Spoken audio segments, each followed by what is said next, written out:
Welcome to the Coach's Sons podcast. My name is Andrew. And I'm Chris. And let me tell you, folks, the hot stove is heating up. Winter meetings are going, and people are being signed and traded, and all of this noise is happening. But there's one thing that's happened that kind of started it all, and there's the main thing everyone's talking about. Mr. Baseball himself, apparently, Juan Soto has been signed by the New York Mets? Huh? So, way to go, Chris. You called this one. You said the Mets were going to get him, and you weren't wrong. They made sure they had the highest bid, but only by $5 million. The Yankees were only $5 million off. So that tells me he did not want to play for the Yankees. What are your thoughts there? So, first of all, Uncle Stevie was going to do whatever he needed to do, right? Steve Cohen was going to sign Juan Soto with whatever it took. Now, while on the big stage of it, yes, the Yankees offered $760 million. That was for 16 years. So they were a little bit shy. They're about 50 mil light is what they were. So 15 years, 765 million, Juan Soto. That's a shit ton of money, man. It is. I mean, it is. We're talking, what was the breakdown? I think I sent it to you. McAfee tweeted it too. It's like $4,800 an hour from now until 15 years from now. Like, my guy, if he gets a solid, 8 hours of sleep in a night, he just banked $50,000. Like, those numbers are so that's wild. That's so wild. I mean, bright side, 400 million is probably going to get taxed, so he doesn't get all of it, I guess. Yeah, I mean, again, what a move! It is putting every single chip possible onto the table. It is it remains to be seen what else the Mets are going to do. I guess we'll bring it up now. They did sign earlier in the week. They signed Clay Holmes to a 3-year, $38 million deal. Former Yankee. They claim they're going to try and make him a starter. Who knows? But I guess where I was going with this is that the Mets are putting everything out there. I expect other moves to come. I wouldn't be stunned now if Alonso comes back, or they're not done. And it's not just the little moves that are going to keep happening. They're going to land somebody else. They're going to land somebody big. And at this point, money isn't a problem. Steve Cohen doesn't give a shit. He's there. He is the owner you want on your team. You can complain about it all you want, and wish your owner was him, but he doesn't give a shit. He'll pay whatever luxury tax it is. He just wants to win. One other thing, though, which was weird and came out in the yesterday or today, that Soto wanted a box or a suite for his family, and the Yankees wanted him to pay for it. But Jeter and Judge pay for theirs. I mean, if Jeter pays for a box, then Soto's going to fucking pay for a box. Yeah. No, I hear you. So that's interesting. Just say Yankees fans are very mad, right? He's not worth it. Right? They didn't get him, so now he's not worth it. He's not even good. The guy produces 8 WAR. He's a stud. 7.9. It wasn't 8. Depends on where you look. One was 8 point something, and one was 7.9. It was rounded up. It's 8. Right? Yeah, that's fair. I'm just being a Yankees fan here. Yeah, he's an 8-win player. Sure, his defense isn't top notch. He's not a Gold Glove guy, but man, he's gonna get on base. He's gonna get on base a lot. He hits for power. He will walk. It doesn't matter. He sets the table. He doesn't have Aaron Judge behind him anymore. However, he's done these things everywhere he's gone. Yeah. He doesn't really need Judge to be good. Yeah. From being a 19-year-old with the Nats to the Padres with a little more help, and then of course Aaron Judge. My favorite conspiracy theory now is that the Yankees, out of spite, are going to give Pete Alonso $1 bazillion to go play for the Yankees. So it's possible. Which I think is petty and amazing, and I'm here for that kind of drama up in New York. But I'm with you. I don't see why Pete would leave at this point. Like, holy shit, we just got Soto, Lindor's here. I'm just going to stay, and we're going to win a World Series with the Mets. But the Yankees, they've got $765 million to spend. So they 60, are 760, 760. 760, my bad. They Although were short. They came up a little late. I'm skipping ahead. They signed, and this hurts my feelings a lot, Max Fried for 218. 18. All right. So they have 500-ish to work with. No, they're And still they're still out there. To answer your remnants on first base, they've been linked to Christian Walker, who I think would be a good signing for them. I think he'll be that fine. big, yeah. I mean, I would, he'd be way less expensive than Pete Alonso. He'd be way cheaper for sure. So, yeah. I mean, I think this is going to be Yankees being the Yankees, and they're gonna buy fucking everybody. Same way they did back, in the 90s and the 2000s where they were good. Like, they're just going to get all the best players, and we'll see if it pays off. It hasn't for a long time until recently when Soto came on board. But, Judge, I think Judge is going to be Judge, but I do not, not for 1 second do I think he does what he did this year without Soto batting in front of him, right? So, you got to pick your poison, right? So, anyways, it'll be interesting, and it definitely changes the market. I'm glad it wasn't the Dodgers. Let me just say that I thought the Dodgers are going to buy everyone because that's been their MO. Now the Dodgers seem kind of boring at the time, but I'm sure they're going to get in. A week ago, everybody wanted to disband them. Wait till they sign Roki Sasaki, and everybody's going to want to get rid of them. Well, I mean, I don't know agree. If we should ban them. Did we talk about Blake Snell? I forget the last time we did. Released. Mm-hmm. He already signed by the time. I think so. Yeah. I want to say yes. I don't think so because I have us guessing where he went. We were both wrong. Oh, okay. Then no, we did not. So Blake Snell to the Dodgers. Now you can see we're all kind of jumping around. I do want to get back to Max Fried quickly, but I wanted to make sure that we gave the Dodgers credit for being baseball scumbags for the next little bit because they deferred a bunch of money. Everybody got mad. And then the rest of baseball went on because Soto was a big deal. So they took a little heat off of themselves by not getting Soto, I guess we'll say. I don't even know if that was ever a possibility, but their name's in the ring for everything. So I mean, it's linked to everything for sure. So we'll move on from Soto, but the guy is as good as they come in terms of a hitter. He gives you everything you could possibly want. Everybody's going to come out and say he got more than Ohtani. Well, he did in terms of total value. He got the richest contract ever in American sports history. Suck on that, Lionel Messi. You can't do that. But remind you, he was what 40 or something when he came over. But anyway, and we don't know how much the TV deal is going to end up. Anyways, yeah, you go. So he's there for 15 years, and he's got an opt-out in 5 years. So if he wants to try this game again at the age of 31, he could try it again and make even more money. If that's wild to me. I'm sure he'll become like a LeBron type of polarizing, where you either love him or hate him. Right? If he were to do whatever for the Mets and then just be like, I want to cash in again. Mm-hmm.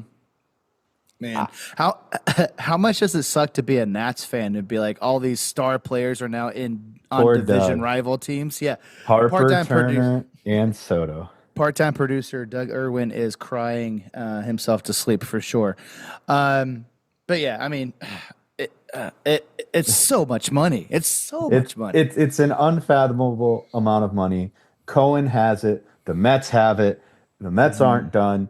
They do have holes, as glaring as they were in the postseason. So we'll see what else they do. But I mean, getting arguably a top 3 hitter on any given season for the past 7 seasons he's been in baseball, it's worth having. So back to Fried, 8 years, $218 million to the Yankees.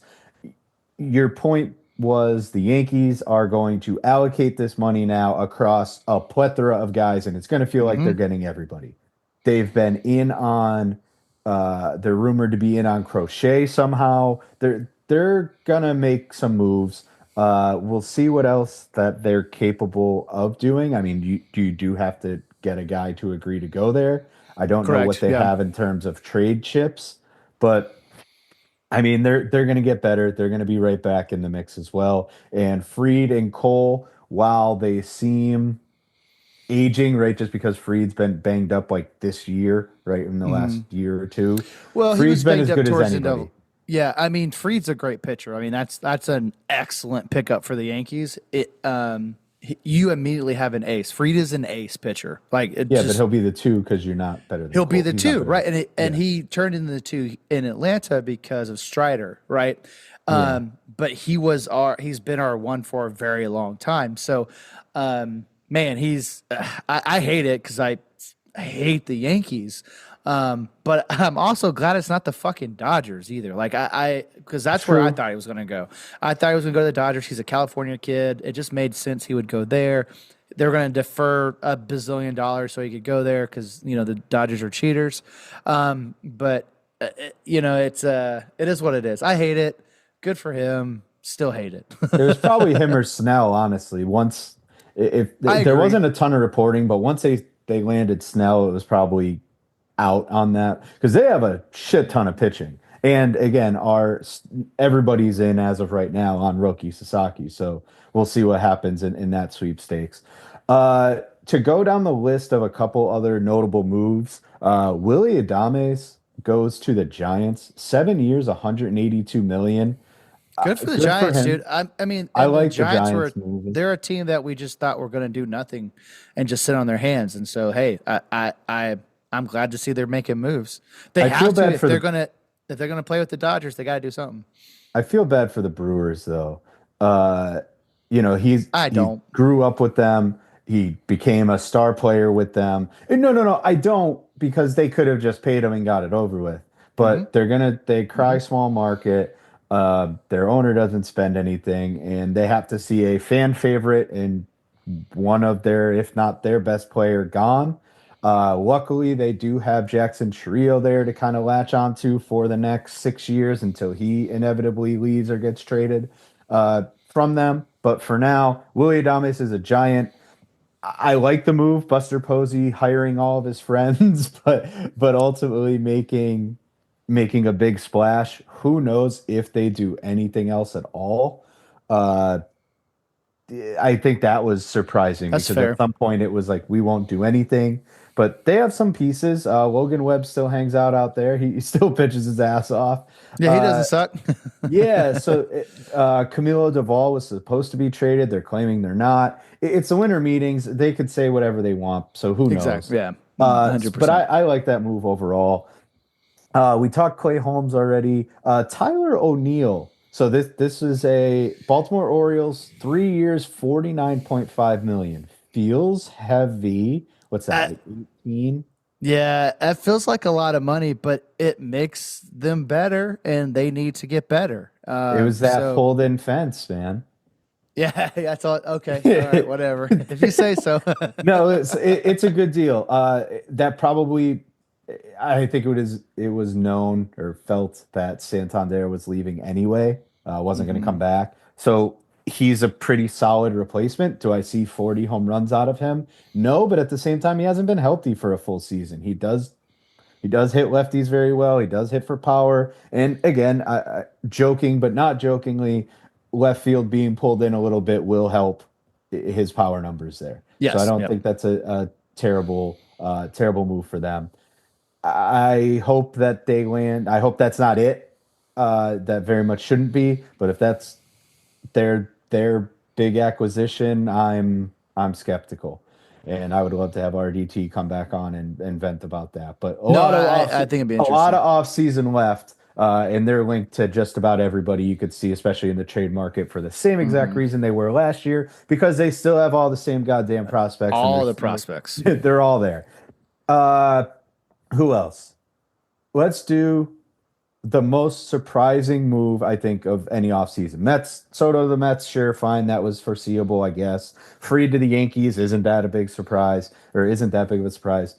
Luis Severino to the Athletics for 3 years and $67 million. That's Good the for, most like, money they've paid anyone, right? It's got to yes, be close. ever. Okay, that's what I was That's thinking. that's the Like biggest ever? contract in franchise history. Wow. Uh, for a guy that was what, a 2 years removed from being the worst pitcher statistically in Major League Baseball. And I Hmm. may have pushed that a little far, but he was horrendous 2 years ago. Had a nice bounce back with the Mets and got paid. Uh, and the A's got an ace. They already named him opening day starter. Sure. Yeah, okay. I mean, nobody was. I'd be stunned if anybody was going to pay that price. So they were going to get him. That was the highest bidder, and good for him. Good for the A's, and we'll see if they make any other can land anybody else. Maybe Severino can be a guy that convinces somebody else to sign there. I don't know. I'm not holding my breath there. I'm confused. Like, because here's the deal. Who wants? I mean, I guess they paid him a lot. Maybe that's why. But who wants to go pitch there? Like, I can't imagine anyone wanting to go to Sacramento. If I'm being honest. So it's a confusing thing. I mean, But it's an overpay. maybe that's just it is. It's money. Sure, whatever. I'll figure it out. Which Jessica, friend of the podcast, Jessica gets something to talk about, and something that fan base can You can be try. happy. They can try to be happy about. There, there was a report that came out that said I forget the exact report, so it's very bad. I don't even remember who came it out. But they needed to spend money or else they were going to get in trouble. It's like they weren't spending, so they had to. I So don't. like I don't want to then hear it's it. like, okay, that makes a ton of sense now. But whatever. I'm fine with it. Severino to the Athletics. I think they were only the only one in that market to go to that number. I'm certain of it. That's And fair. that's it. Again, I don't the only way they become players in the offseason is if they start trading guys, but they're not going to want to trade Rooker or Baudet or Mason Miller or any of those guys, especially right now as they try to get their feet on the ground in Sacramento. Uh, Other deals. What else? We talked Snell. That kind of threw everybody through a loop because that was the first deal that happened and deferred a bunch of money. Everybody's mad at the Dodgers, so everybody forgot. Michael Mm, Conforto signed with the Dodgers too. I don't recall the contract details, but he finished pretty nicely with the Giants last year after coming back mm-hmm. from injury. Teoscar is still up in the air, so Don't maybe say that Teoscar. I mean, he could be a Yankee now, he could be considering. anything. So Yeah. I don't know if that was Um, security for Teoscar. yeah. Uh, so I'm not going to go crazy on Michael Conforto. I just know he Uh, was good at the end of last year and is a solid player overall. I think one of the signings that's confused me too is the Red Sox shelling out basically $11 million for Chapman for a year. Yep, he's on the list. That feels high for They Chapman. need I mean, bullpen help. yeah, I don't know. I mean, I mean, he's a like terrible Chapman, person. he's a bad person, but I guess he's been pitching more consistently. I know he's getting older. Just feels like a lot of money for a bullpen guy, but I mean, who knows? Maybe He it pays off. he throws hard. He's lefty, and he's bullpen Yeah, help. And that's fair. they needed that. I guess I they'll look the other way on him being a bad guy, and we'll Yeah, see the what Red happens. Sox need to do something, right? They because the Oh, their the fan base is clamoring, sir. because the Yankees are about to buy up everybody under the sun, and they're just going to get left in the dirt, and we'll see what happens. And then the Blue Jays signed Garcia. Is that Yep, right? Yimi Yep. Garcia. Yep. So Yep. they traded him to the Mariners at the deadline last year and got a prospect for him, and now they just signed him back. So they got the prospect and him again. I mean, Nonsense. cool. He was really good for the Blue Jays last year. Yeah, I know the Jesse Squared of Buds and Blue Jays really like him. He had some poor performances with Seattle. I was going to Uh, ask. Okay. yeah, I vented a few times about him. He was good Yep. and bad, up and down. Seattle was never going to pay him that number anyway. No, no, no. So whatever, good riddance. See you later. I think that's all other small little signings. Alex Cobb went to the Tigers. That's just what the Tigers do. That's a very Tigers It's the Tiger addition. thing. Yeah. That's a very Tigers addition, right? They're not going to spend a ton of money, but they got a veteran arm. I'm fine with that. This that's off the top of my head. I don't remember anybody. Oh, Jordan Romano went to the Phillies. They get bullpen help. He was hurt all last year, so Yep. wild card. If they get any version of that was close to Craig Kimbrell, they might obliterate themselves. They were not happy with the version of Craig Kimbrell that they had No, gotten. he's gone. Yeah. And Yeah. Romano feels reminiscent of that is what some of them were telling me. So that Yep. makes sense. Uh, that's all. If I miss somebody, I miss somebody. You could yell at me later. There was a trade happened maybe what, I don't know, an hour before we started. Look at us, a trade happening before the show for once. Oh, but it's winter meetings. Once we put this out, everything's gonna happen. That's fair. Uh, That's fair. Andres Jimenez Hmm. from the Guardians, second baseman, is going to go to the Blue Jays for Spencer Horowitz. And I think there's some other guys involved if anybody cares to talk prospects. Andres Jimenez and Nick Sandlin are going to the Blue Jays, and the Guardians get Spencer Horowitz and Nick Mitchell. I know nothing about Nick Mitchell. Um, I don't know. He's 21 I years mean, old. I feel I like fell what? down a little Twitter thing on Yeah. my phone here. Somebody put, "How good is Nick Mitchell?" And they just posted a picture of single A stats. He hit 289 with 4 homers and an 817. I know that's way too much on Nick Mitchell, but I just thought that was interesting because that's No, I always mean, hey, look, it's one of those things that winter meetings they're going to be like the big ones, like the Sotos, but you're also going to get these like small depth building things that we're like, those are guys. That's I mean, cool. well, no. Well, the additional guys are guys. Andres Jimenez is a big deal. I don't He's a disagree with that. fantastic defender. He leads more to be desired with his bat. So Correct. we'll see if that comes back around. Last year he wasn't particular. Maybe 2 years. What year are we in? He wasn't particularly good the last couple years with the bat, but defensively he's a stud. And I know they love Spencer Horwitz out there. Um, we'll see. I'm sure he'll produce for the Guardians because the Guardians produce good players and know how to develop and all They that they good fun give stuff.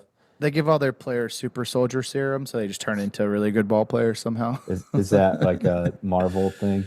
Yeah, yeah. Sorry, I got Uh, nerdy on you. My bad. Yeah, and everybody else. No, no. But Hey. It's cool to be a nerd now, Chris. Don't do that. I never said it wasn't cool. I just was making sure I understood the reference, so we could continue. No, but Andres Jimenez is a good ad. That it looks like the Blue Jays are going to be buyers. They are also a team that has all this money to spend, supposedly. Rumored to be in on Corbin Burns, rumored to be in on a ton of guys. I think I've seen Teoscar's name come back up. I doubt they have that reunite. They reunite. I was gonna say reunition. That's not a word. Uh, I have nothing. I don't really know where to go from there. Reignition. I mean, hey, whatever. No, Yeah, reunite. I think is the right call. yeah, but the way I was going there. I didn't set it up reunite very I well. didn't But get. I didn't anywho, get it. You didn't get there. That's fine. they're going to be in on some guys. We'll see if they actually are able to spend the money. But Andres Jimenez, getting him is a big deal. Hmm. I haven't. I think the Blue Jays guys were live when it happened. I didn't get a chance to listen in, so I'm not sure their immediate thoughts. We can have those ready for 8 months from now when we do our next one, our next show. No, I'm joking. But I think as of right now, that is all of the agreed upon deals that have happened. Everything else is It's rumors, and they're hearsay. swirling. Yeah. Rumors are swirling everywhere. Roki Sasaki has posted officially. Little bit of a weird contract type stuff. He could sign in like the next like week, and if he does, he's obligated to 2024 money.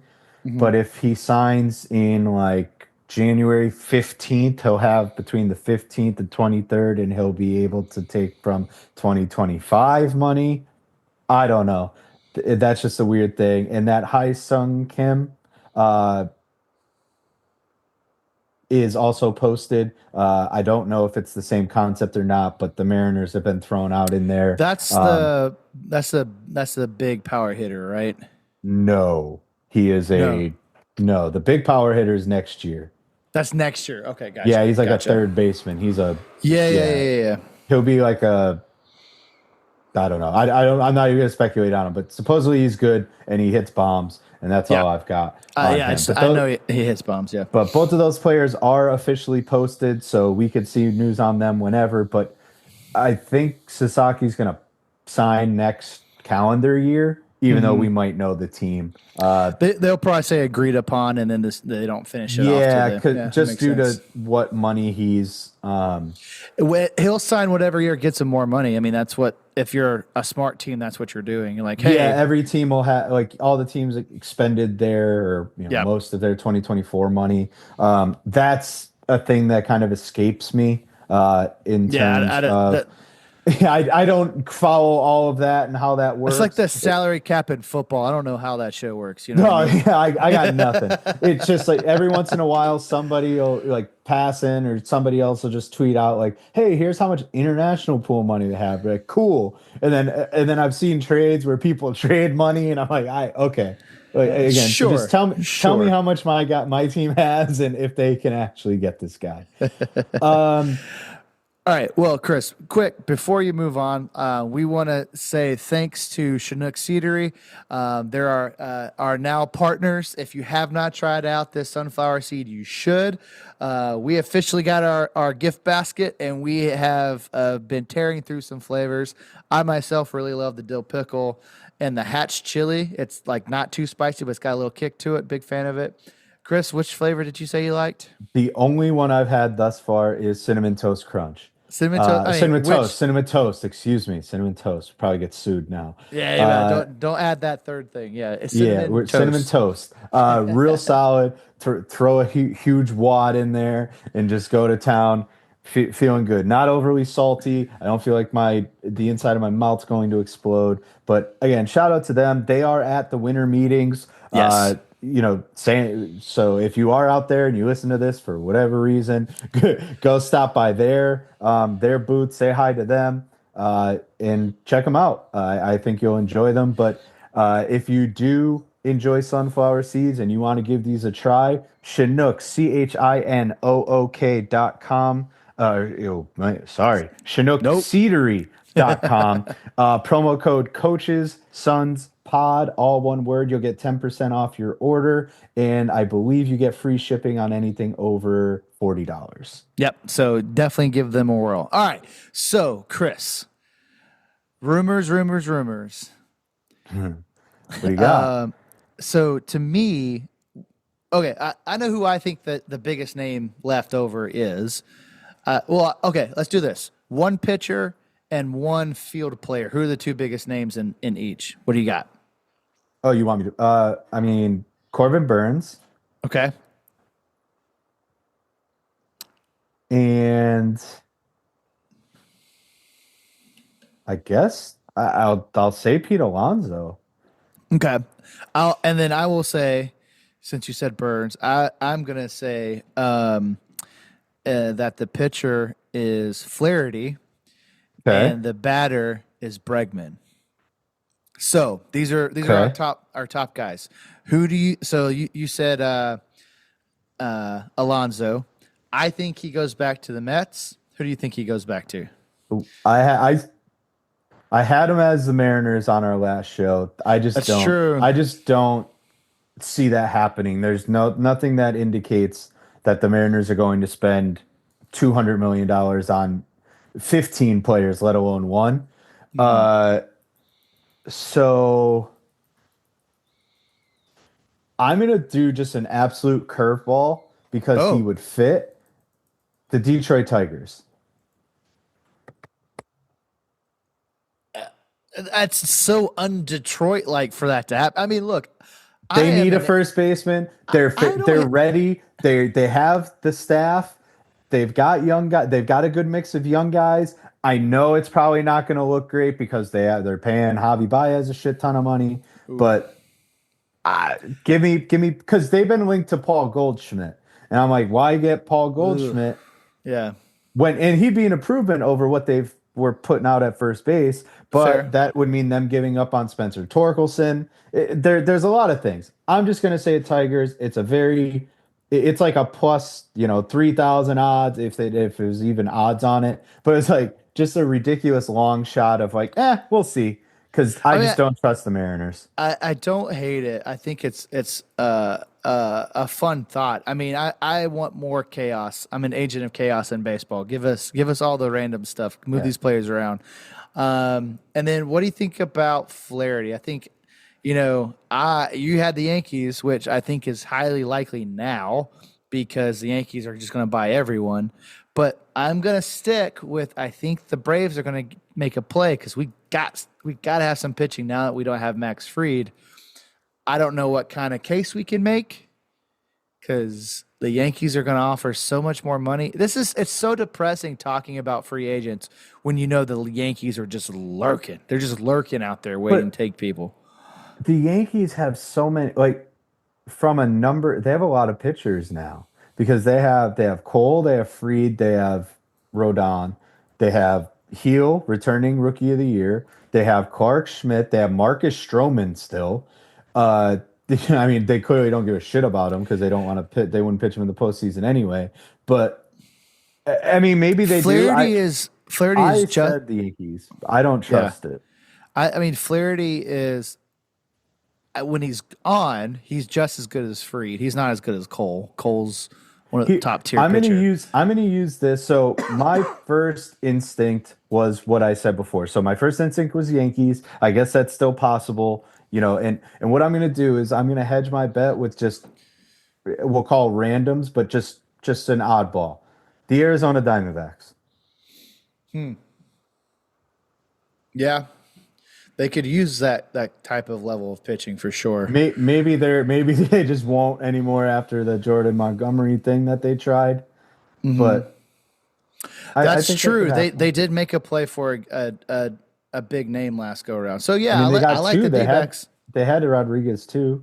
What about the Um, Giants? The Giants could really use Flaherty, and I mean Webb and Flaherty would make True. that rotation really good. Listen, they have money. Don't let them. Don't. No, I they If any team is gonna try and come out and cry poor, and you should be angry, it's the Giants. They yeah have money.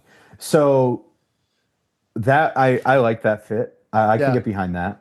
okay okay. I'm with you. I'm with you. Then that NLS just gets insane. Just scary good. West Coast is the best coast, is what they try to say. Uh, where were we? Pete, we said Pete. Corbin Burns. You still feel Red Sox? I mean, I do. I think, like, especially now, the Red Sox have to make moves for something, and they got to make a splash. I don't. I mean, I think the Orioles are going to fight hard, but I do like the Red Sox. My random team, um, I'm going to say, the Cubs. Okay. See, I had Freed going to the Cubs. Right. Well, so like the Cubs need pitching, right? And so Fried's off the board, Snell's off the board. I think the Cubs could be a dark horse in this for sure. So I have the Orioles. It's still possible, not off the table. No, it's definitely Uh, not. I think it's highly likely it's the Orioles, but yeah, go ahead. for random, I guess I won't call it random because he's been linked there, but I'll say Blue Jays. They seem like they're going to try Ooh, and spend. Now, they do. They do have. Sorry, I blacked out here. what just Because happened? our You just interview is giggled. back You on. just giggled Our to interview is yourself. back on. Uh, Oh crap. yeah, Okay. we're. See what I mean? I got kind of sidetracked there for a second. Interview back on. We're back, baby. Uh, sorry, who are we talking about? Corbin Burns, Blue Jays. They miss out a lot. Like they are Mhm. linked. They're not interest kings, right? They're not like because the Red Sox will come out 3 days, a week later and be like, oh, we were interested. We The Blue tried. Jays, the Blue Jays are in it, right? They are having conversations. They're getting meetings. They're doing all this stuff. Uh, but they miss out all the time. And I think maybe they do land one. I think that's possible. And who's the other one? Alex Bregman. That's the last one. There are, Yep. if everybody knows this, there are a ton of other free agents. We are not going through the We're entire not going to list. go We, through all of we them. we No. went through a decent amount last time, last episode.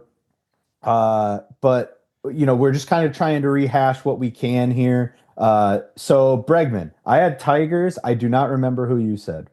I probably said staying with the Astros, but uh, I do think now the Yankees have to get another bat, so it feels very Yankee-like for Bregman to go there. They could have him hit leadoff, all that fun stuff. So I think Bregman makes sense to the Yankees. I don't remember who I said either, and they are willing to overpay for him, and I just don't think a lot of teams are, if I'm being quite honest. That's why I think I said Astros because I think it was like the Astros are the only team that will say, "Hey, you're worth the value that you're asking for," because he's a Boris guy. So Yankees, it is to me. All right, so you mentioned the interview. So just so everyone is caught up, we are lucky enough to be able to have an interview with Chris Clegg, and he is a big prospects guy. Sorry, I got to learn how to talk. Nice. Also located here in Greenville, so local connection.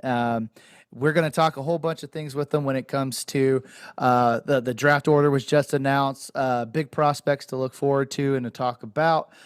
He's a big dynasty guy too, so I'm sure Chris has a lot of dynasty We got questions fantasy there. questions. So it's going to be a good one. And again, we when we found out he was local, it's like, well, let's see if we could get him on. So the issue was it's raining pretty bad, so we're scheduled to meet here in a little bit, and his power had gone out, so we were in limbo. So we're doing this. We were doing this part anyway. And why I kind of froze up was like, oh, he messaged us. He's good to go. And I don't know another way to convey to Andrew. I couldn't really text him without like just going completely mute there for a while. So I just had to announce it. I think going forward, this wasn't a secret. This interview, I did post it a couple times on social media, but we were unsure if we were going to be able to land it today, Yeah. just due to power and weather and all that type of stuff. Yeah, So so at the end of this, you'll see Chris. yeah, and thanks for everyone who actually gave us questions to ask. It's going to be a good interview. We've been getting pretty lucky with getting some baseball insiders these past few weeks because Chris is just hitting everybody up. FYI, if you haven't noticed yet, we have a blue check mark next to our name on X We slash did. Twitter, so we're kind of a big deal. Big things this year, and this is definitely a part of it. So before we end what we want to, our segment, Chris. Anything else you want to talk about before we jump to Chris? I The think other it's Chris. yeah, the other Chris. Chris Square CC, we'll call it CC. Yeah. I did think it's worth calling out the Classic Baseball Committee made a few nominations yesterday. We have Mm-hmm. Dave Parker and Dick Allen Mm-hmm. headed to the Hall of Fame. This is about as far, in my opinion, about as far as you can be from a Harold Baines situation. These guys are more than deserving. Just a couple. Wow, Baseball Reference already has Dave Parker's Hall of Fame on here. Dave Parker Good. has an MVP, three-time Gold Glove, two-time batting title, two World Series, three-time Silver Slugger. Uh, he has 2,712 hits. Man, that's you're so close, man, to that. Just historic number. Yeah, that Uh, sucks. 339 home runs, hit 290 with an 810 OPS. Uh, Good for him. Very well liked guy. Nicknamed the Cobra. I Love don't know, that. I didn't really get to see him play, right? Just stories of others passing through the realm. Hey, you're a little older than me. Did you ever watch this guy play? No, I mean, if I Oh, did, I don't remember.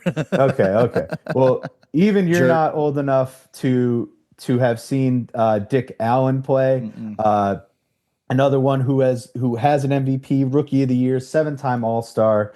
Uh, Sorry, I didn't say Dave Parker's WAR, but Dick Allen, 58.7 WAR, 351 home runs, 292 average, OPS of 912. Not a ton of hits, 1,800 of them over 15 seasons.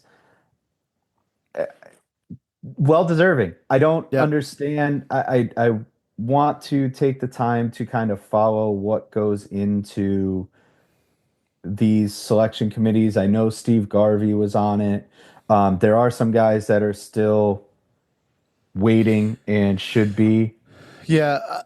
Sidebar. Dave Parker was on the '89 A's. I did watch him play baseball. Anyways, I wasn't Damn even it. a thought, sir. I don't wanna- I don't We I don't have wanna think about breaking that. news. We're allowed to break news. We have breaking news. What do we got? Breaking news. Nathan Eovaldi is re-signing with the Texas Rangers. Oh, okay. I don't hate it. Another target that was Orioles related You're right. Gone. gone. Okay. Some people are going to start getting desperate here soon, and you're going to see just prices start to skyrocket. As a Mariners fan, that makes me feel a little well because the only way that they're going to get anything is by trading one of their starters. Yeah. And if everybody else misses out, price poker went up. I don't want to trade anybody. How about that? But if we're going to get me the best price you possibly can. People are going to get desperate. That's all I've got. I think we've got enough ammo here to go to Chris because we've got the new draft order that just came out. You could see it everywhere, but we're going to talk about it with him, see who he thinks some of the top picks might be coming out this year. We're just going to talk, top prospects in general, who could be some surprises, things like that. And yeah, I'm going to ask him some dynasty questions because I got some trades on the table that I don't know if I should accept or not. Sounds good to me. So thank you all for listening, and stick around for Chris, the other one. Hit it. All right, thank you all for joining us. We have from the Dynasty Dugout, Chris Clegg. Thank you so much for joining us. How are you doing today? I'm doing well. Thank you both for having me. I'm really looking forward to this conversation. We are too. We are baseball fanatics, but I think dynasty, prospects is kind of our blind spot in a way. Other than our teams, we love our teams. We'll go down that rabbit hole. Sure. But we aren't the best at talking about the Padres' third best prospect, right? So we look forward to this, and they just announced the draft, right? So that's your wheelhouse, I assume, right? How is this your Christmas? Tell us how things are going over there.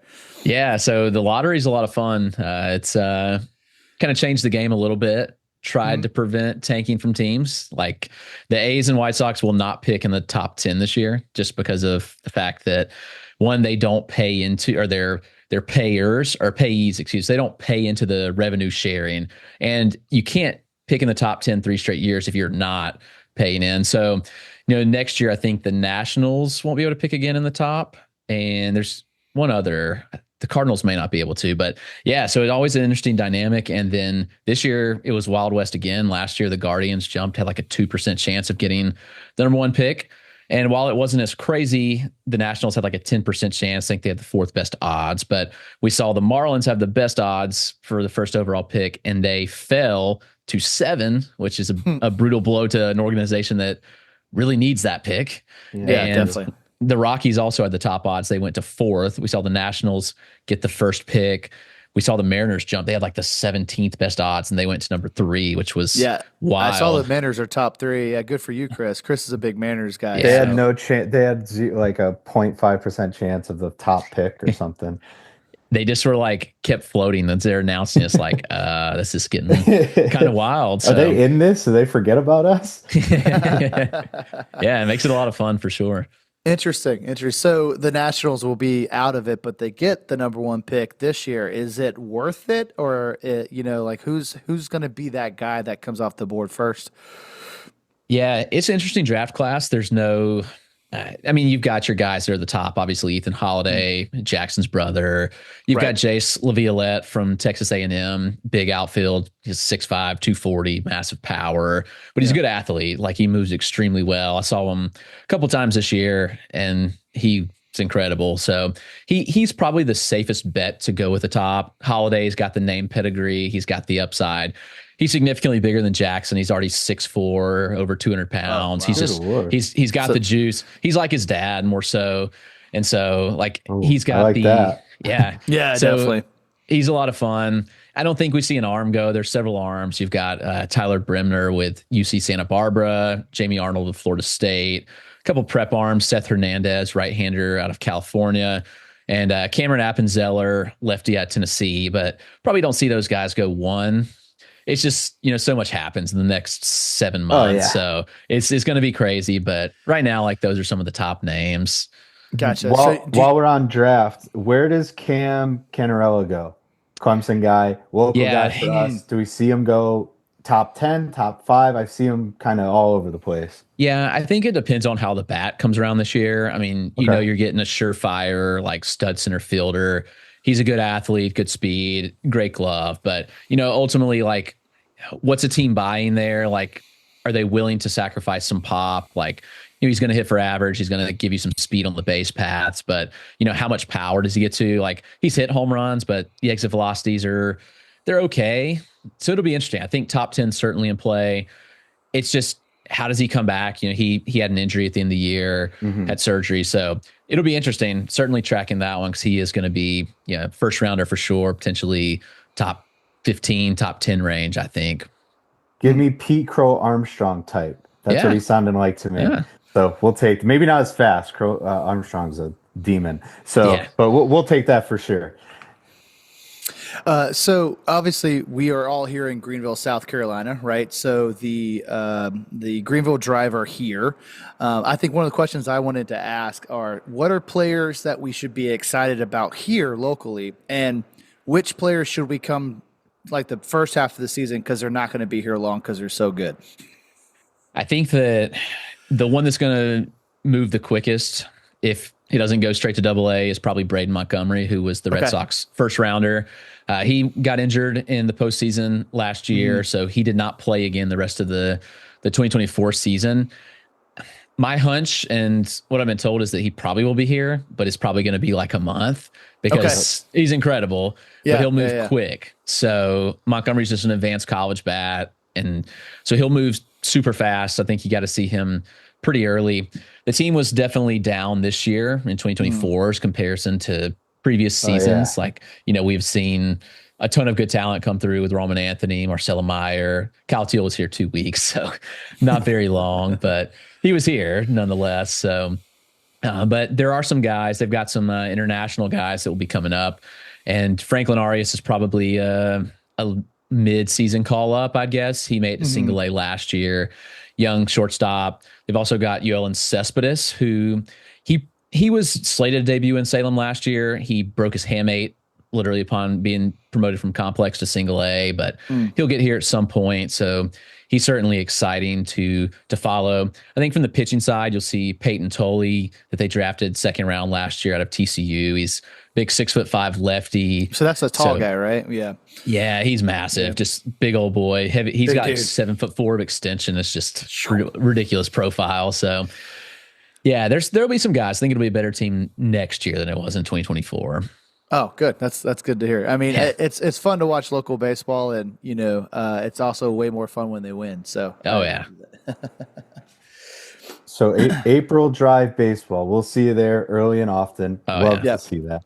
Yeah. So are you personally a Red Sox fan? Is that kind of where this all sprung from? Like, obviously, you're a huge prospects guy. We're in Greenville. You're getting the up and coming of Red Sox. Who are you rooting for the most, I guess, in major leagues? But like, is that how you got into this whole thing? I'm a Braves fan growing up just in this area.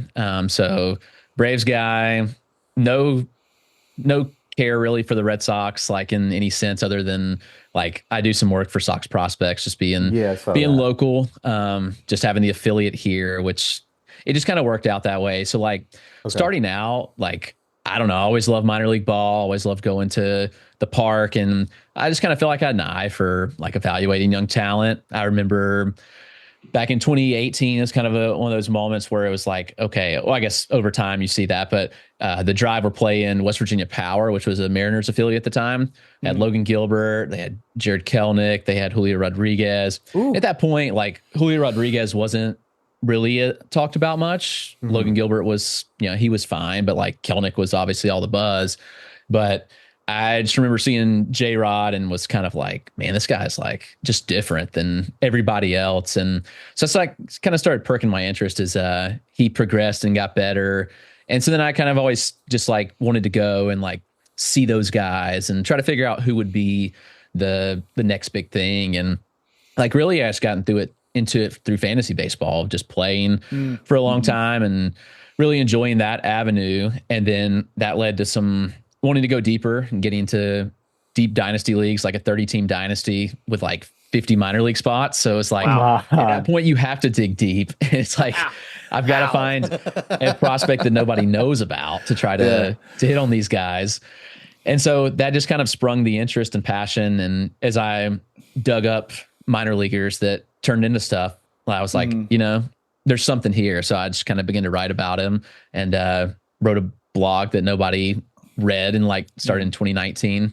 And eventually it evolved. Like I started writing for various outlets and, kind of led to just wanting to launch my own site and kind of see where it went. And the rest is kind of history there. That's awesome. So given that history, who's your biggest I told you so? Oh, well, this year is probably Christian Campbell, the Red Sox. Like he was a nobody. I just had some good insight to some sources. Was at spring training in the backfields, and he had a swing change. Nobody cared a lick about him. He was a fourth round out of Georgia Tech that wasn't good in college. He had a good hit tool and nothing else. But then now he was Baseball America's minor league player of the year.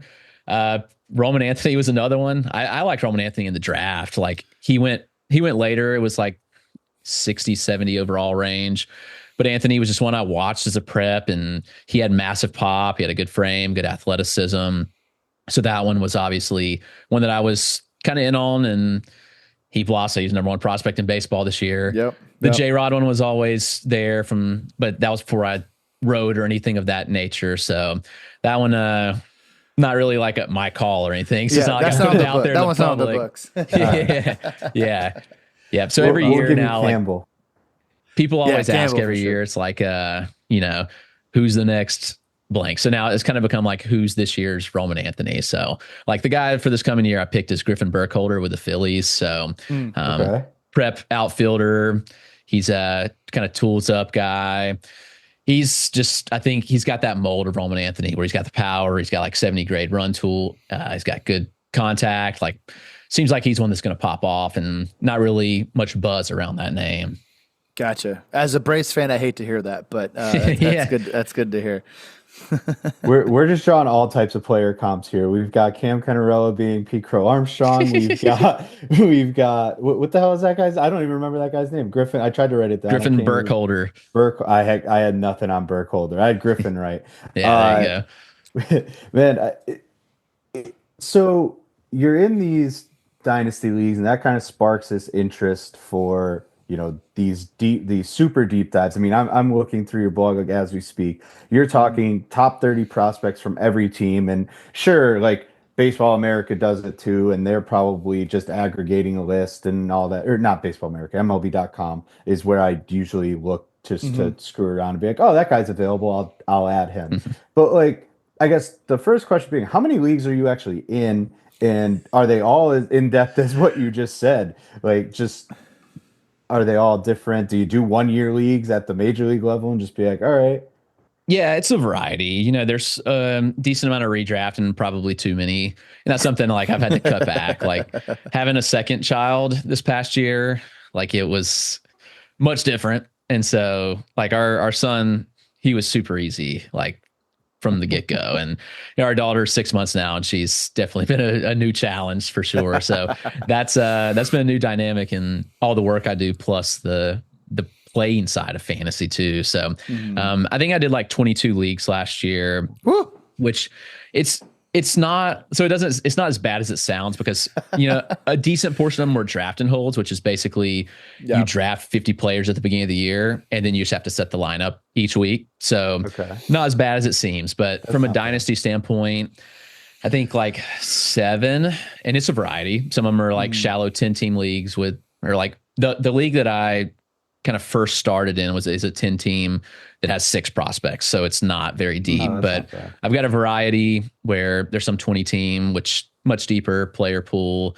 The sweet spot's kind of like 15 teams, I think. Yeah. So 15 is kind of a sweet spot to get deep enough, but it's not too shallow. It's still plenty of fun. There's still guys to add to, like guys pop off, you can add them kind of thing if you're quick enough. Yeah. In those shallow leagues, are you just getting the itch to just add some random guy nobody's heard about and be like, like the ultimate, I was right on this guy. Like, nobody would ever pick him up, but he's on your team. Yeah, that's the thing about the home dynasty league that I'm in is like you can only pick up prospects during the draft, and so most people are just drafting guys that are super close to the majors. But I kind of just like zig and get the guys that are like, I drafted Sebastian Walcott 2 years ago, and he's he was 17 at the time. But it's like, all right, only 60 prospects are rostered. Like, why would you do that? Because I think he could be the number 1 prospect in baseball. Like, that's kind of why. So I think that's always a lot of fun to kind of just grab those guys and see where it goes. Yeah, and everybody thinks you're crazy, right? Because you're really going down the list, right? You're like, oh, the top 30 were taken. Let me see. Oh, I could grab the 40th guy. Great. And you're probably like, oh, I got like the 30th prospect in the Angel system that I think might be good, but let me add him. I love that thought process. So we'll jump off Dynasty Baseball for a second. We might jump back, but I want to jump into, you have all these lists, you have all of these prospects, you have them numbered. Can you give us maybe, we'll say 3 players, we'll just say from each league that you think are going to make an impact this season at the major league level?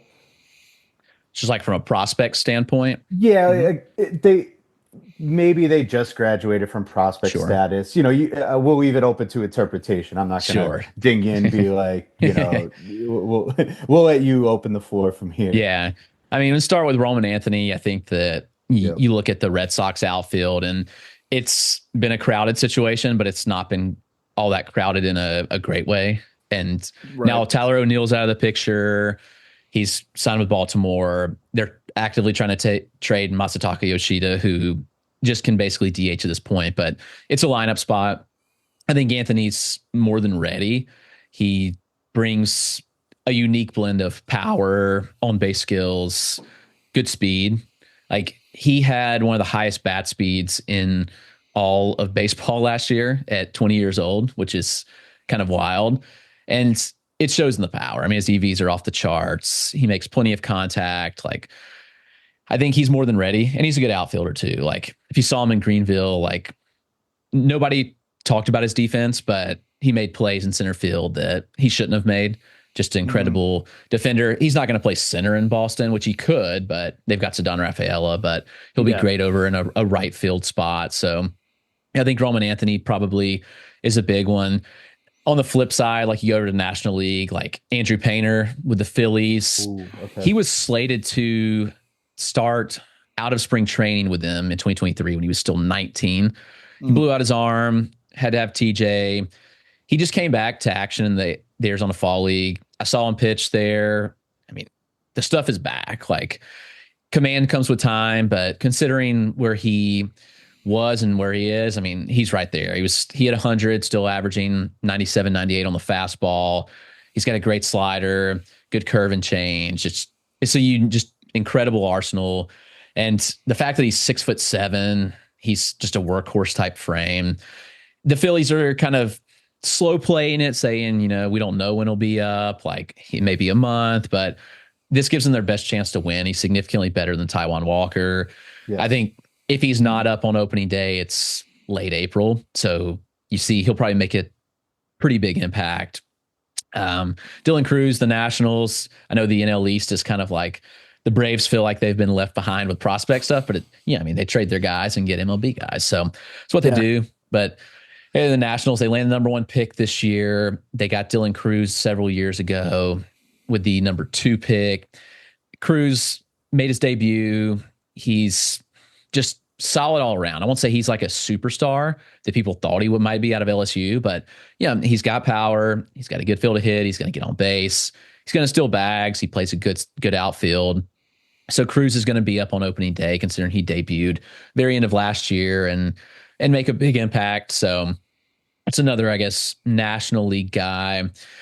Going down the list a little bit, it kind of drops off some. Like I think the group of prospects this year is probably one of the worst crops of top 100s that I've seen in a long time. So it's several factors. I think just the rate that guys are debuting, like they're pushing guys to debut faster. So that's obviously a thing given the shrunken roster size of the minor league level. But you also have, just from the standpoint of, they've cut levels. So, the competition is not as good. Teams just want to see what they've got. So they're going to be a little more aggressive. But I like Dalton Rushing a lot with the Dodgers. I know you look at that situation and you're like, where in the world is Dalton Rushing going to play? Right, yeah, the Dodgers, crazy. You have to be a stud to find a way into the Dodgers lineup. But I think that is Dalton Rushing. He's a catcher, but he started learning outfield last year. He's been putting a big focus on it this offseason, playing left field. Obviously, the Dodgers just brought in Michael Conforto. So it's like, how does this puzzle fit? But I think that Rushing's bat's too good to not find a way into the lineup. They wanted to get him on that postseason roster last year. Obviously didn't need to, but since Rushing debuted in the minors, there's like 2 hitters that have a higher xwOBA, which is wild. I mean, he hits the ball incredibly hard, ideal launch angles, on base machine. So they've got a guy here in Rushing where while there's few spots, like he could catch 2 days a week when Will Smith needs a day off. He can find the reps in the outfield. I think he's going to play. So Dalton Rushing's definitely a name to know with the Dodgers. Hit another American League one. Jackson Jobe. Don't dig too deep. I'll take Jackson Jobe. Jackson I've got him in Jobe. a ton of leagues. Yeah, Jackson Jobe, Tigers. I mean, he came up last year to pitch in the postseason. I think he got like 4 innings in the end of the regular season, but Jobe's a top tier pitching prospect. So, he does his thing. He's seen the fastball tick up significantly since he was drafted. He's got an incredible slider. He spins the ball better than almost any pitcher in baseball, running up to like 3,200 RPM on his slider. It's kind of nuts. And he's got a good feel for command. I know he walked like 2.6% of batters in 2023, and it randomly jumped to like 12% this year, the walk rate did. But he threw as many strikes as he did. Jobe's thing is like, he's just not going to get beat. Like he's going to contest the corners. He's not going to give, if he's in a pitch or in a hitter's count, like he's still going to contest the corners. And if he walks a guy, he walks a guy. But I think that was really the thing we saw from him this year is that, Jobe just, he got better. The arsenal got better. There was some more movement in the profile. And I won't say he didn't struggle to command it. He still threw strikes, but he's just like, I'm just not going to give you anything to hit, and I'll take a walk if that's what it means. So, yeah, I think Jobe's a stud, and he should pitch all year in that rotation. So he's certainly one to watch out for there. I hope they didn't ruin him for that postseason outing. They ran him through. Hated that because you're like, this guy's so promising, and it just didn't look great. But I like those guys. That's a hell of a list of guys. All top studs. Rushing is the surprise, like you said, especially with the Dodgers. I'm going to be excited to see if he actually cracks the roster, and then we can credit you to Kingdom Come. I want to do it could be one guy, maybe 2. Flip the script. Who is a guy that the consensus loves, right? Everybody's high on, that you just don't think is going to pan out? That's a good question.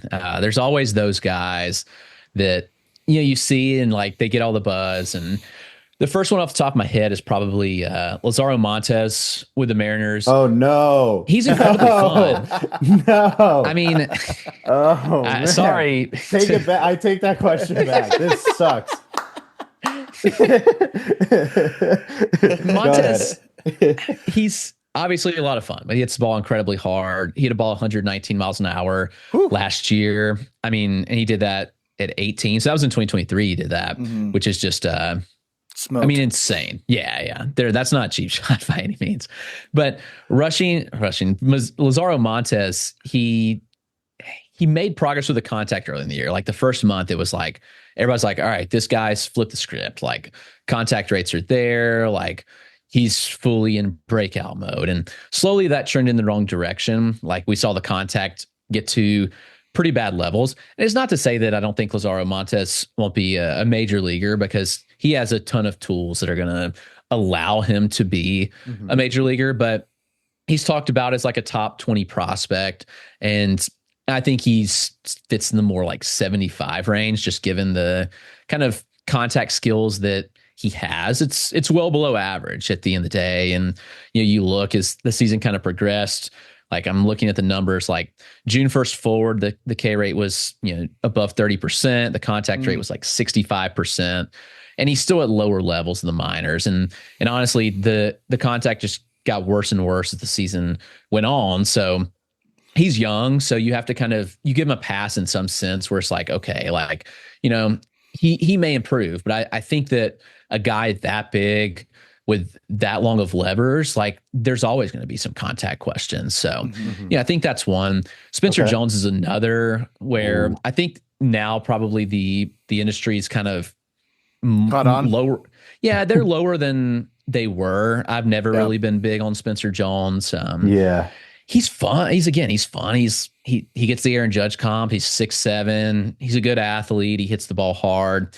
He's incredibly fast for his size, but the contact is just so bad. It's like, I don't know if you can make this work. And that's kind of my concern with a Spencer Jones type. But, that one's kind of one where it's like, okay, people are already, I guess, come around to that, which you see Yankees Twitter though, and they think that Spencer Jones, he's their guy. Yeah, he'll straight up. They don't net have you. Soto anymore, so They have to. He's going to net him Garrett Crochet straight up, according to some people. So. Those hypothetical trades between fan bases are obscene. Yes. And I can't wait. It won't ever happen. But if Montez ever got traded recently, or within the coming weeks, months, Mariners Twitter would melt down, but I'll make sure to tag you and be like, don't worry, Chris said he stinks. And that'll go swimmingly with the fan. So go ahead, Andrew. You go. I was going to say, so I was going to ask, as a Braves fan, can you give me hope? You referenced the fact that we trade away our system. Like, I don't feel like we're not deep at all. Can you give me hope as far as that's concerned? Like, which prospects should I be excited about, if any, or is it just kind of meh right now? No, and I think that you're not going to see it in a public setting. No one's going to credit the Braves for having a good farm system. And correct. From a depth standpoint, it's not there. I mean, just given the number of the guys they trade away, but the Braves do a tremendous job of finding guys that fit their system that they can develop. They've got one of the best pitch development systems in baseball. And we see it year over year. Spencer Schwellenbach this year, you can just keep going back. I mean, Strider, obviously.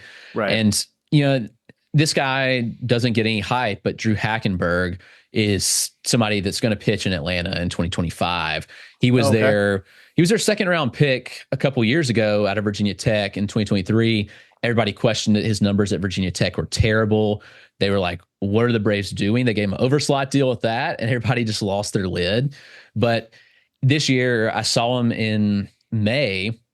He's sitting 90 to 93 with the fastball, but by season's end, he averaged 94 and was touching 96. So he built on the fastball, and he's got incredible command. It's like Schwellenbach-esque command, like low walk rate type guy. He allowed 2 home runs all season in 129 innings, which is absurd. Like, it's a heavy ground ball. It's good swing and miss. He's got a solid, like, slurvy curveball in the low 80s, misses bats with. He's got a changeup, upper 80s cutter too. His evolution's been really good, but he's not going to be one you'll find super high on a lot of lists, but he's in my top 10 for Atlanta.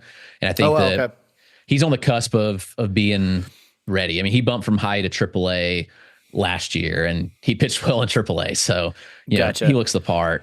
And so is Drake Baldwin why we let Travis go? I mean, is that should we expect him next year to be Murphy's backup, or is there other plans you think?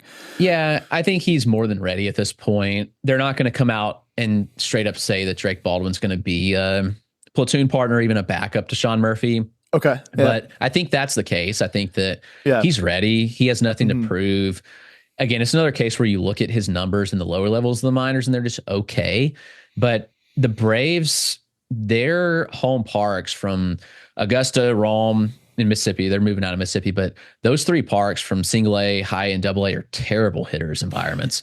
Like you see the numbers and like you saw Nacho Alvarez this year go to triple A. All of a sudden he's got power. He's hitting home runs. Like Baldwin went to triple A and just absolutely raked. But Baldwin's always been one of those guys that he's always had good underlying data, really strong exit velocities his entire minor league career, really high contact. I mean, you're looking at like 81% overall contact, 85% end zone, those are really strong marks. Low chase rate, high OBP guy.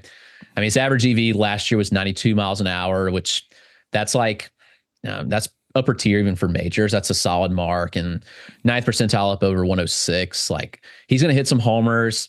I think he fits perfectly with Sean Murphy. It's a good situation to ease him into. If Murphy's healthy, like Baldwin can be the guy and come up and catch a couple days a week. Like, I think that's your best case. Murphy's inevitably going to get injured. Yeah, well, I say that's the fear is he gets injured. That's Baldwin, here you go. Welcome to the majors. So. Yeah, he can handle it. I mean, he's solid enough behind the plate, but the bat's what you're looking for, and Baldwin's got it. So awesome. Okay, well, that made me feel a little better. I appreciate it. Yeah, the Braves got some guys. I mean, they've still got AJ Smith-Shawver, who I still really like. Hurston Waldrop. Owen Murphy was tracking to be the best prospect in the system before he blew his arm out. Unfortunately, I was at that start, and it was they brought him out in the 8th inning for some odd reason. It was 40 degrees in Asheville, and it was raining. It was early in the season, and I don't really know why they brought him back out. He was totally fine, and they brought him out for the 8th, and the rest was kind of history there, unfortunately. But it was at Cam Caminiti's debut this year, obviously their first rounder. So they just know pitchers. They find guys that fit the mold, and they develop them. So while it's not going to be a Baseball America pipeline, they're going to rank the Braves farm system like 25th or worse, probably. Yeah. But it's just when you look into the system, like you see the guys, like they're going to develop them. Like they're going to develop a Lucas Braun type who's a boring looking pitching prospect into somebody that pitches in the majors.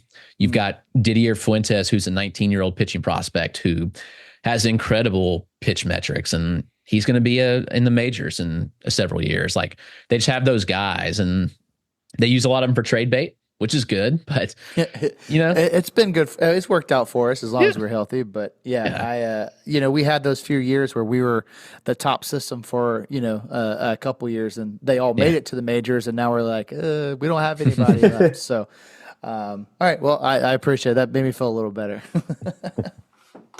Are you in the loop on if any of these big name prospects will be on the move this offseason? To go and land major league talent, because I've been saying since now we're going on 2 years now that the Orioles need to make a move, and I don't know what they're waiting for, but it feels like they're on the cusp. Like that's just one example of a team hoarding prospects, it feels like.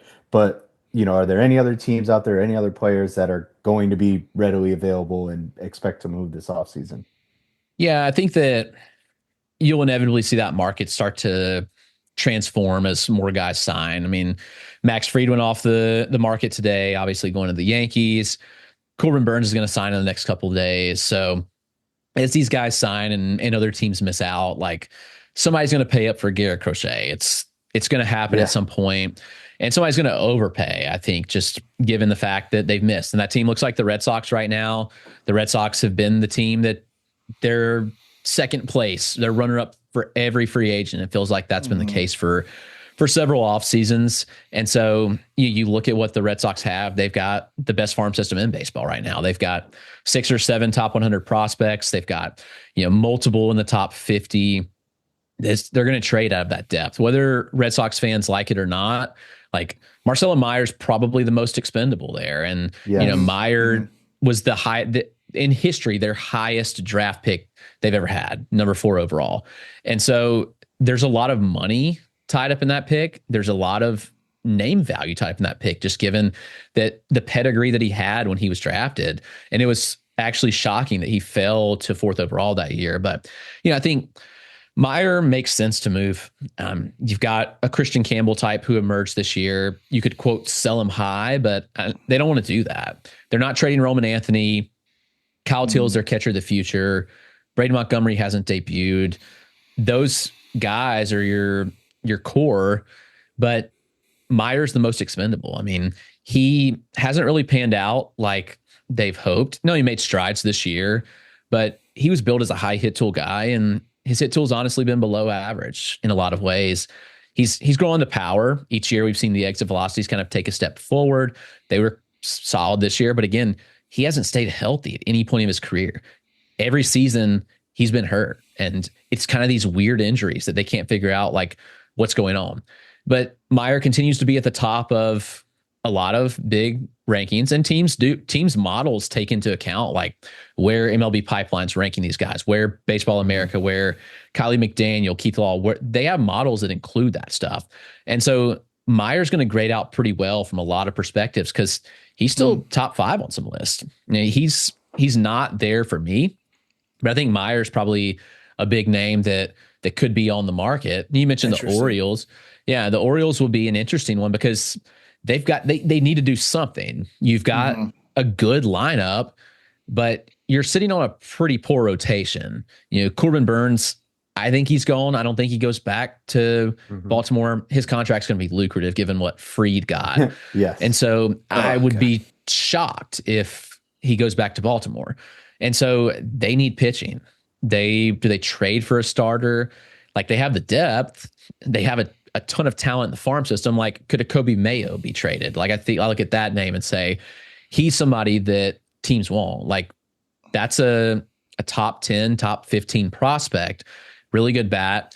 He's a corner infielder. So if a team thinks he can play third, then they're more likely to want to acquire him. First baseman with power are more readily available. But if a team believes in Kobe Mayo, the third baseman, then that avenue is there for somebody to explore. I've been told that Samuel Basayo is not going to be moved. They love Basayo, and his bat, they've kind of talked about him being a potential like Yordan Alvarez with time. Like, that's the kind of bat they think that Basayo can have. So, he's probably somebody that they are holding on to at all costs. But a Mayo, like, how does he fit into this team? And I think that nets you a pretty solid starting pitcher, and they need to kind of make a move like that to, if they're going to be serious about going deep in the postseason, they've got to have a better rotation. They can't just run Eflin and G-Rod, who have had injury concerns of their own. After that, it falls off pretty heavily. So, I think Marcelo Meyer is, if the Red Sox make a trade, I think he's the one that's probably traded. And if the Orioles make a big splash, like, I wouldn't be shocked if Mayo was involved. You have the Dodgers that are going to make some trades. They're going to have these guys that, it's depth for them, but they're solid names. They're not going to move Dalton Rushing, but they're going to move guys. The Phillies are an interesting one because their system's not the best. They're not moving Painter, but like you look at like a Justin Crawford, Carl's son, he could warrant. Wait, that's Carl Crawford's kid? Yeah, Justin Crawford. I mean, I clearly I do know who Justin Crawford is, but I did not draw that connection. That makes me feel old. Right? Come on. Yep. That's you just for ruined sure. my day. Good Lord. All right, sorry. Justin Crawford. Yeah, no, I think the Crawford's probably, like, if the Phillies did make a trade, Crawford's the one that people are after. Like, knowing that Andrew Painter's not going to be moved. Crawford's, he's a Blazer. He's got 70, 80 grade run times. He's great in center field, like, makes a lot of contact, hits the ball hard, often into the ground though, but he's one that teams are going to be after for sure. But that'd be a big name for a lot of people. So yeah, I think it'll be interesting to kind of see how it all shakes out. The trade market will be interesting for sure. I think the Giants could look to make a trade. Do they move Bryce Eldridge though? Probably not. And, the system's good, but at the same time, it's like, okay, after Bryce Eldridge, it's not as interesting. Like, Eldridge is your best prospect by far, in my opinion. So, yeah, but they're one that could make a move. And it'll be interesting, like you said, just the way these contracts are going. If teams are going to opt out of, not trying to go the free agency route, they're going to have to spend, right? Seattle is holding on to these major league pitchers. And if all these pitchers are going to sign these big deals, like, well, you want to trade for them, it's going to cost you a pretty penny. And you're talking major league talent plus prospects plus, probably money. I'm sure they're going to want everything they possibly can. And that's just speaking from a Seattle perspective. I can't believe Carl Crawford. That's Carl Crawford's kid. That's insane. I watched Carl Crawford in the minors in Scranton, actually. Anyway, I have one more question, and from this back to Dynasty Fantasy Baseball. When it comes to fantasy baseball, most times you're playing for money. So while the Dynasty perspective is awesome, I still want to win. Yeah. So where let's call it I don't know, 10 to 12 team league, 6 to 8 minor leaguers. Where do you draw the line in I'm going to go and win, or I'm going to hoard these minor leaguers and hope they're good? Because I know the answer is in between, right? I have one or two guys and all this, but I am of the mindset is I just want to win. I paid money for this. If I have to hold on, if I have to trade, who did I trade? I think I just traded Jordan Lawler and I got Seth Lugo. I was like, screw it. Let's make it happen. Yeah. So where do you land on that? I always play to win. So I'm always trading prospects. My mentality is that prospects in a dynasty perspective are used to churn and burn, and people hug prospects. And obviously, especially if they're a prospect on the team that they root for. So that matters. And they're going to want those guys. You exploit those things. And so very rarely are prospects untouchable. The last prospect I really felt was like untouchable from a dynasty perspective was like a Gunnar Henderson and Corbin Carroll several years ago. Mm-hmm. The crop now, I don't see any untouchables. I would trade Roman Anthony at the right cost. I'd trade Sebastian Walcott at the right cost. I trade a lot of those guys. And so very rarely am I hoarding them or seeing them mature from draft all the way to the majors, because I'm pretty confident in the ability to find those next guys. And so I'd rather just churn the roster over and over and over and get major league talent and play to win. Kind of like the Braves. Like that's kind of their strategy. It's like, they'll just replenish it, trade for major league talent, and we'll find the guys deeper in the draft. So that's typically what I'm always playing to win. I couldn't agree more. And that's my mindset on the major league level too, to an extent, right? So the Braves model, while sometimes it feels like it stinks, right? When all your guys are hurt and you don't have anybody to come up, right? But on a normal season, assuming health, which is a bad thing to do right now for the Braves, but assuming everybody's healthy, they're in as good a shape as everybody else. Everybody forgot about them because their whole team got hurt. But to start the season, they're a top, I don't know, at worst, at top 18, number 8 at the worst. You mean the entire major leagues, right? Not just in that. Okay, just making sure. I'm just making sure. You get my point. I'm just saying that people haven't talked about them much, and they're always right at the top of everything because they're just out of it. But the way they operate is nice, but from a perspective of hoarding prospects, they are far from that. And I think they're in a spot where it's tough for them to trade because of that lack of prospect. Yeah, if we don't sign people, we're in a lot of trouble for sure. That's the truth. Not a fun place to be, but it is what it is. I mean, look, we have signed really young talent for a long time on contracts that don't look like Juan Soto, so it's something to be celebrated. So we have about 3 more years before Acuna has to get paid that kind of money. So we'll get the best out of it, I hope. All right, so is there any other prospect you want to highlight? I know we've done a lot of talking. Anything that you're really excited about that you haven't touched on yet? No, not off the top of my head. Like, if there's any other questions you guys have, I'm more than happy to answer them. A lot of prospects I'm excited about. I could ramble quite a while. We might have to do a trade, a mid-season check-in as well, because we're gonna have you're gonna have the college season ramping up, right? So then you'll be are you super tuned into the draft? Like, do you get into guys at the college level, or do you kind of try to stop it at, I mean, I know you spit out stats like crazy on some of those other guys. So it seems like you're into the college realm too. Yeah, I try to be. It's harder. Mostly going to just minor league games, but Okay. definitely in tune with watching college ball, the data.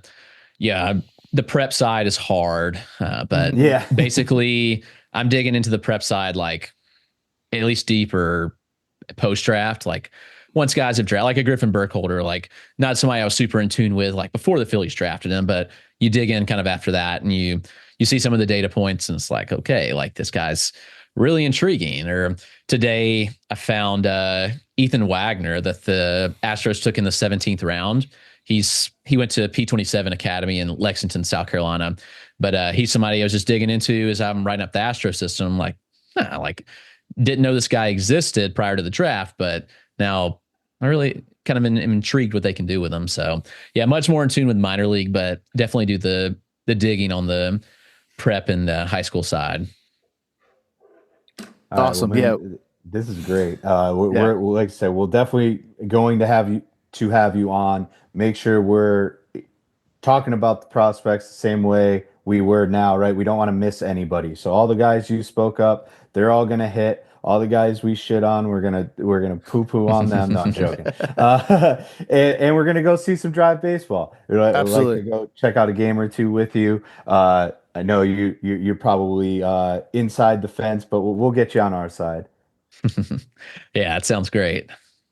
Well, Chris, thank you so much for your time. We appreciate it. I know it's you had some power problems earlier, so thank you for jumping on with us and talking some ball. We're definitely going to have you on again, and we look forward to sharing a beer with you soon. Yeah, had a blast. Thank you both for having me. Thanks, Chris. Appreciate it. Hit it.